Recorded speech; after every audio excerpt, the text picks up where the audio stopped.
exaggeration. But seriously, girls and their eyebrows these days, like, girls discovered the concealer trick and lost their mind. Like, okay, I get it, it's a bomb way to do your makeup, but you gotta remember, it's the concealer trick. It's a trick, okay? Magicians don't show you how they pulled the rabbit out of the hat, okay? They just let you sit in awe with how, like, amazing the trick was. So there's no reason I should be able to look at you and tell exactly what brand and shade of concealer is highlighting your eyebrows. You feel me? Like, seriously, these girls look like they're signaling for Batman in the nighttime sky. Like, there's no reason I should be in a dark room at a party and I see nothing but glowing eyebrows all around me. Like, I swear, I'm sure we've all been through this. Like, it's so frustrating. And on top of that, some of these girls are like posting tutorials on YouTube about how to make your eyebrows glow. Like, I'm not gonna call out anybody because I don't need to make any enemies on YouTube, but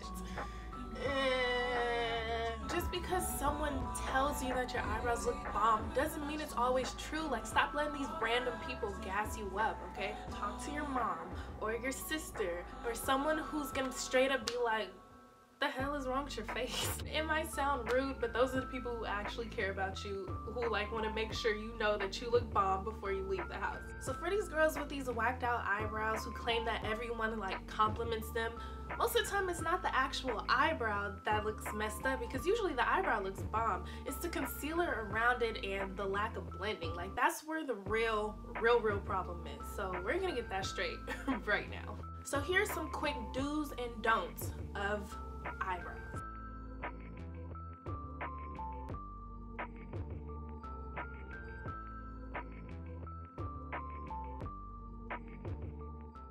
So here I am looking a hot mess, but whatever, here we go.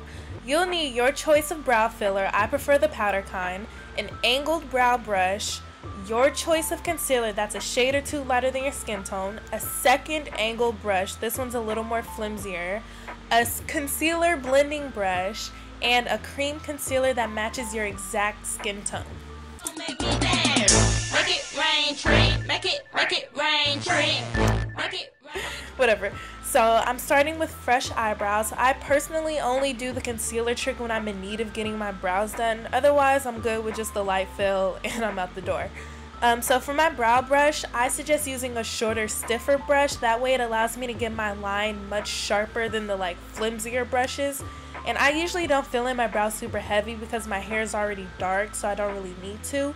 So here I'm really just getting the shape of how I want it rather than drawing a whole new eyebrow altogether. Now, some people like to finish one eyebrow then go to the other. I don't really know why. I bounce back and forth, that way they match up better and one doesn't come out wishing it looked like the other. Now there's two things I want to stress. One is how little concealer you need, and two is the color. As you can see, I used just a dab and this is plenty for both my eyebrows. Like, seriously, don't overdo it. And as far as the color, everyone says 1 to 2 shades lighter, even I said it, but for my chocolate ladies like myself, only 1 shade lighter. Like, it's hard enough as it is for darker complexion girls to find makeup that matches our skin tone, so let's not go overboard with the 50 shades of yellow bone concealer, please. Try to match it or make it a shade lighter than your T-zone. And make sure you blend as you go. Like, that's so important. Now, do not, and I mean never, connect your concealer from one brow to the other. It just looks terrible. It makes that weird shadow and it looks like a bridge connecting your eyebrows. Like, just don't do it, seriously. That's where everywhere where I stop and start the concealer, you will see me blend it out with my finger. Like, you don't want those super harsh lines when it comes to the center of your brow. Like, it really just is not a good look. Like, please just do not do this. Now, this is where a lot of girls get kind of lazy. Like, their brows are looking bomb, but the space around it looks just, I don't know. Like, this is straight disrespect to your face. Ladies, please take it a step further. You've already come this far. Next, what I do is clean the concealer brush that I used to apply it with and go ahead and smooth it out while also taking some of the excess concealer off my face. So that's why I wipe in between doing this step.